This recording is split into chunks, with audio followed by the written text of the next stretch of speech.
रामचंद्र भगवान की, छत्रपती श्री शिवाजी महाराज की, धर्मवीर श्री संभाजी महाराज की, भारत माता की, भारत माता की, डॉक्टर बाबासाहेब आंबेडकरांचा, लोकशाहीर अण्णाभाऊ साठेंचा, जय श्रीराम, जय जय श्रीराम. आज या शिर्डीमध्ये मोठ्या संख्येने हिंदू समाज जमला, त्याबद्दल पहिले सर्वांचा आभार मानेन. तसंच मंचावर उपस्थित हिंदुत्ववादी माजी खासदार सुजयदादा विखे पाटील, तसेच हिंदुत्ववादी आमदार संग्राम भैया जगताप व आमचे नानाभाऊ वाघमारे, आज या मोर्चाला तुम्ही शिर्डीकरांनी आम्हाला सर्वांना वक्ते म्हणून बोलवलं, त्याबद्दल मी सर्वांचा पहिले आभार मानेन. आणि जी शिर्डीमध्ये घटना झाली आणि त्या घटनेसाठी आज समाज जो इथं जमला, पहिले अशा घटना वाटतं शिर्डीत घडत नव्हते दादा, आता सुरू झाले. पण या सगळ्या समाजाचं लक्ष तुमच्यावर आहे. एक घर पाडलं तुम्ही, आता दुसऱ्याची सुरुवात करा. दादानी शब्द दिला, तो घर पाडला, आता दुसरा बाकी आहे. आणि प्रशासनाला पण आमची विनंती आहे, आता त्याचा MCR झाला, पण ते MCR व्हायच्या आधी इथं शिर्डीकरांना इथं दिसलं पाहिजे होतं. कारण कोपरगावमध्ये हिंदुत्ववादी जे पोरं काम करायचे, काम करताय, त्या पोरं चुकले म्हणून त्यांची धिंड काढली. इथं तर आमच्या आया बहिणीचं आबरू लुटायचा प्रयत्न झाला, तर त्या प्रशासनाने पण त्यांची धिंड काढायला पाहिजे होती, पण त्यांचा MCR झाला. आता ते काय आपल्या हातात येणार नाही. पण पुढच्या काळात जर अशी कोणी घटना घडत असेल ना, त्याची जर धिंड काढली तर समाजामध्ये एक चांगला मेसेज जातो. आता दोटप्पी भूमिका झाली, कोपरगावमध्ये वेगळा नाही आणि शिर्डीमध्ये वेगळा नाही, असं झालं. ते तसं नव्हतं व्हायला पाहिजे. त्याची धिंड 100% काढलीच पाहिजे. कारण एखादी बाहेरची व्यक्ती इथं दर्शनाला येत असेल तर तिला या महाराष्ट्राचा इतिहास माहिती आहे, या शिर्डीच्या साईबाबांचा इतिहास माहिती आहे, दर्शनाला येतात. आणि अशा घटना जर कोणी विकृत माणूस करत असेल, तो कुठल्याही समाजाचा असो, त्याला शिक्षा चांगली झाली पाहिजे. हा संदेश सगळ्यांना गेला पाहिजे का ज्या ठिकाणी पवित्र स्थान साईबाबांचं आहे त्या ठिकाणी अशी घटना करायला नाही पाहिजे. आपण जोपर्यंत असे मेसेज त्यांना क्लिअर जाणार नाही तोपर्यंत हे सुधारणार नाही. आता एक घटना नाही, अशा अनेक घटना आहे. मागं DMartचं झालं, अनेक नॅशनल मीडियामध्ये ते दिसलं, पण गुन्हा दाखल झाला नाही. ते समोरचे गुन्हा दाखल करायला आले नाही. DMartमध्ये धर्मांतरचा प्रयत्न झाला. तसं नाशिकमध्ये कॉर्पोरेट जिहाद झाला, हिंजवडीमध्ये कॉर्पोरेट जिहाद झाला, तसा DMartमध्ये जिहाद झाला. आणि अनेक ठिकाणी, फक्त का शिर्डीत होता असं नाही, महाराष्ट्रात भारतात सगळीकडे हा जिहाद चालू आहे. फक्त नवीन आपल्याला आता शिर्डीत आहे. त्यासाठी हा कायदा होणं गरजेचं आहे. आता भैयाकडे आम्ही अपेक्षित, सगळे लोक इथं अपेक्षेने पाहतो का या अधिवेशन तरी मध्ये तुम्ही हा मुद्दा घेतला पाहिजे का किती आता आमच्या आया बहिणीचा अजून जीव जाईल, किती लोकांची आबरू लुटली जाईल, तेव्हा कायदा होईल का? हा कायदा लवकर झाला पाहिजे. कारण ह्या कायद्याला कुणाचा विरोध नाही. आता एवढे लोक तुमच्याकडे आले, दादांकडे आले, आता मेजॉरिटी सगळी आपल्याकडेच आहे, तर हा कायदा का थांबला आहे? हा कायदा व्हायला पाहिजे. आणि दुसरा कायदा, छत्रपती शिवाजी महाराजांची जशी कर्नाटकमध्ये मूर्ती लावलेली होती ती तोडण्यात आली, तर पूर्ण सोशल मीडियामध्ये ते दिसतंय.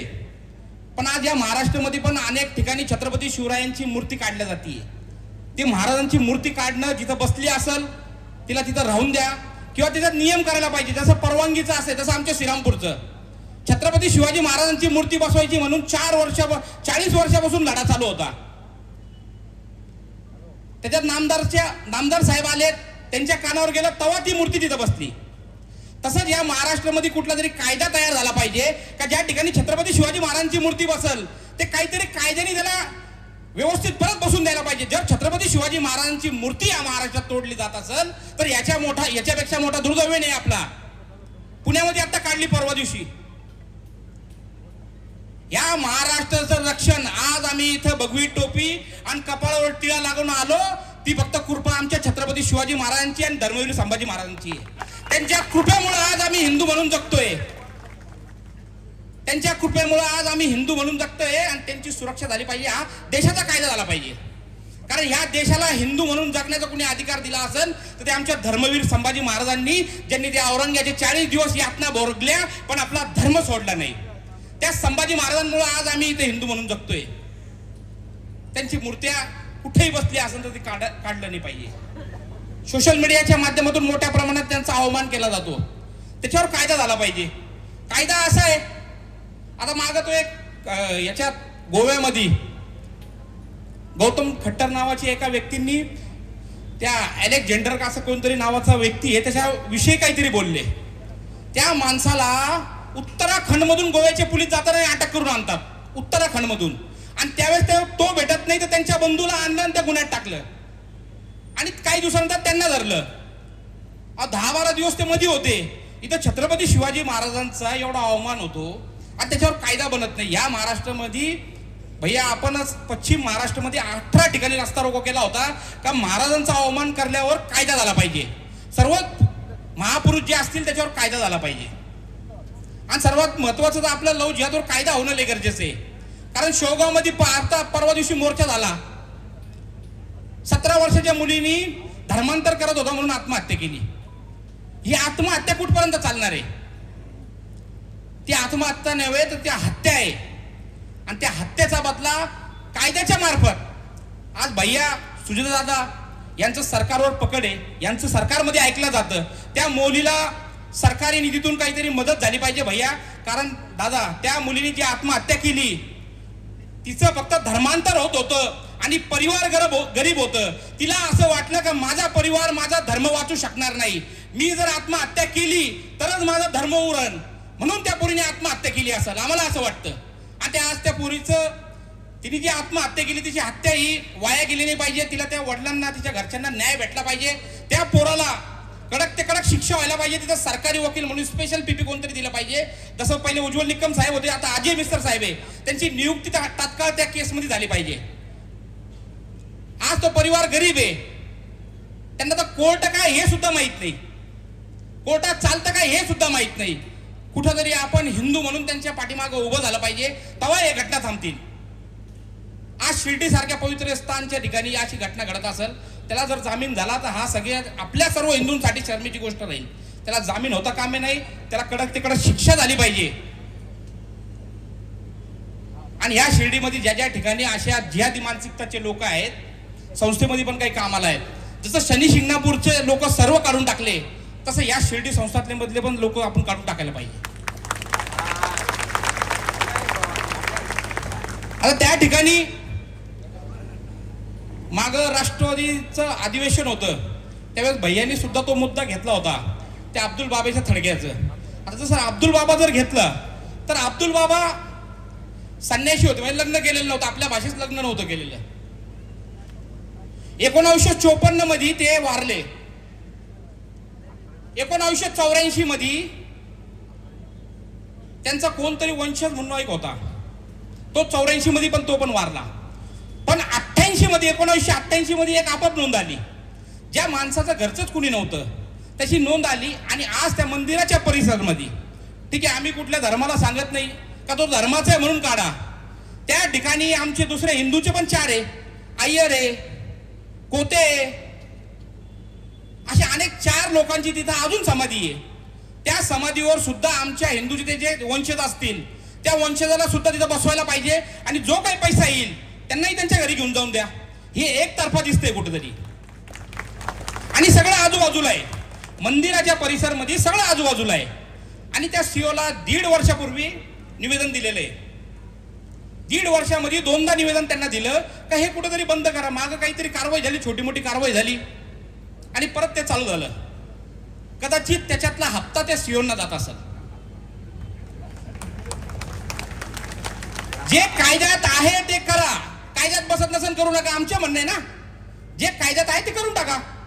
तिथं 4 लोक आमचे आहेत, त्या लोकांवर बसायची परवानगी द्या किंवा ह्याला काढा. तिथं हनुमान मंदिर आहे, आतमध्ये जागृत हनुमान मंदिर आहे, गणपती मंदिर आहे, तिथेही दानपेटी आहे. सगळा जमलेला पैसा शिर्डी संस्थांच्या खात्यात जातो. तर आमचं अजून तेच म्हणणं आहे का हाही जमलेला पैसा त्या शिर्डीच्या मंदिरात झाला पाहिजे. कारण मुळात या देशामध्ये जेवढेही मंदिर आहे ते कायदा आजपासून नाहीये, तो काँग्रेसच्या काळात कायदा झालेला आहे. एक कायदा असा तयार झालेला आहे, त्या कायद्याच्या अंतर्गत या भारत भूमीमध्ये जेवढेही मंदिर असतील त्या मंदिराचा जो जमलेला पैसा आहे तो सरकारने ताब्यात घ्यायचा. पण याच्यात फक्त मंदिर बसतं, कुठला चर्च बसत नाही, कुठला मदरसा, कुठला थडग, कुठली दर्गा ते बसत नाही, फक्त मंदिर आहे. आणि ह्या भारतामध्ये मंदिराची वार्षिक फंड किती गोळा होतो माहितीये का? 4 लाख कोटी. 4 लाख कोटी हिंदूंनी दान केलेला पैसा सरकारच्या तिजोरीत जातो, जायला पाहिजे. सरकार हिंदूंचा आहे, तिथं बसलेले राजा हिंदू आहे, तो 100% केला पाहिजे. पण तो गेलेला पैसा सुद्धा हिंदूच्या हितासाठीच वापरला गेला पाहिजे. कारण दान करणारा हा हिंदू आहे. जर दान हिंदू करत असेल तर ते हिंदू हितासाठी वापरलं गेलं पाहिजे. कारण काँग्रेसच्याच काळामध्ये आर्टिकल 25, आर्टिकल 38, आर्टिकल 28 असे कायदे केले का ज्या कायद्याच्या अंतर्गत हिंदूची कुठलीही शाळा जर त्यांनी खोलली सरकारी निधीतून तर त्यांनी ती शाळा शिकवत असताना सर्व धर्म समभाव पाळायचं. पण जर एखाद्या मुस्लिम व्यक्तीने सरकारच्या निधीतून शाळा उघडली, उर्दू शाळा, तर तो त्याचा धार्मिक अभ्यास त्या पैशातून देऊ शकतो. मग हे निर्बंध फक्त हिंदूंवर आहे का? निर्बंध सगळ्यांवर पाहिजे. कारण काय झालं, 1947 ला जेव्हा स्वातंत्र्य भेटलं तर त्यावेळेसपासून हिंदूची ठोकायला चालू झाली. असे कायदे केले तेव्हाच कायदा तयार झाला. त्यावेळेस या भारतामध्ये 4 लाख गुरुकुल होते, 2 ते 4 हजार मदरसे होते. आज उलट झालं, गुरुकुल पद्धत संपली आणि 4 लाख मदरसे या भारतामध्ये आहे. ऑन रेकॉर्ड 4 लाख मदरसे. आणि कुणीतरी सांगायचं मदरशामधून काय शिकून निघतो माणूस, एक तर मुल्ला बनन किंवा अतिरेकी बनन. मग हे मदरसे भारतामध्ये कशाला पाहिजे?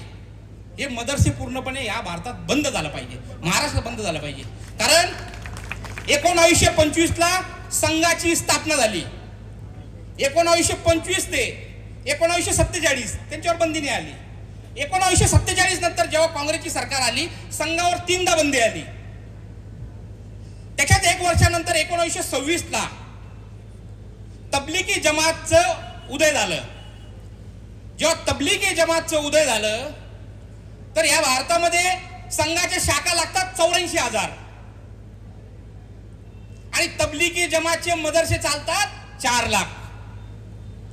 इफेक्ट बघा, इफेक्ट लोकसंख्या बघा, हा भारतभराचा आकडा आहे.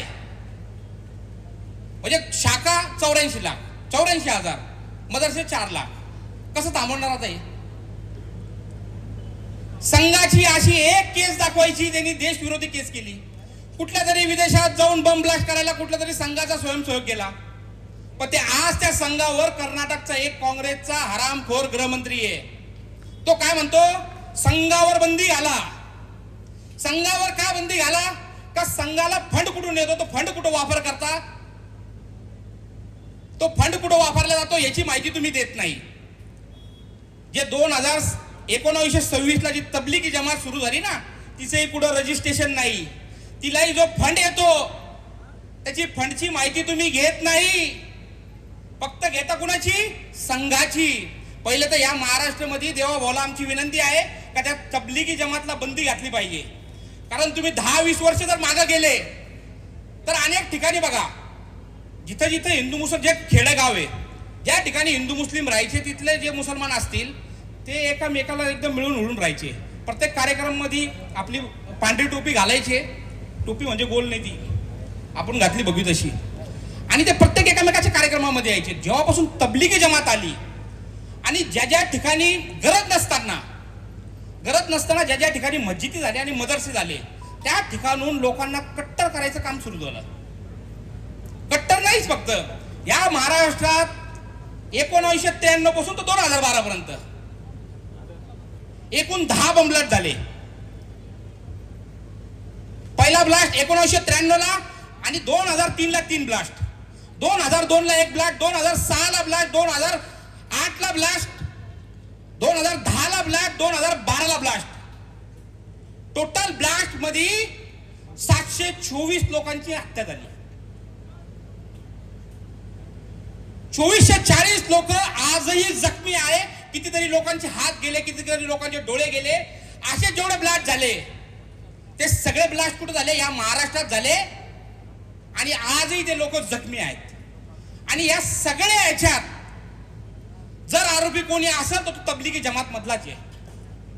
आणि एकही आरोपी असा नाहीये का तो बिगर शिकलेला आहे. कोणी इंजिनियर, कोणी डॉक्टर, मोठ्या मोठ्या डिग्री घेतलेले लोक या ब्लास्ट मध्ये आणि फार शिकलेले लोक. एखादा झोपडपट्टीतला आपला पोरगा राहिला, त्याचा ब्रेन वॉश केलं, काहीतरी करायला लावलं, त्यांनी केलं.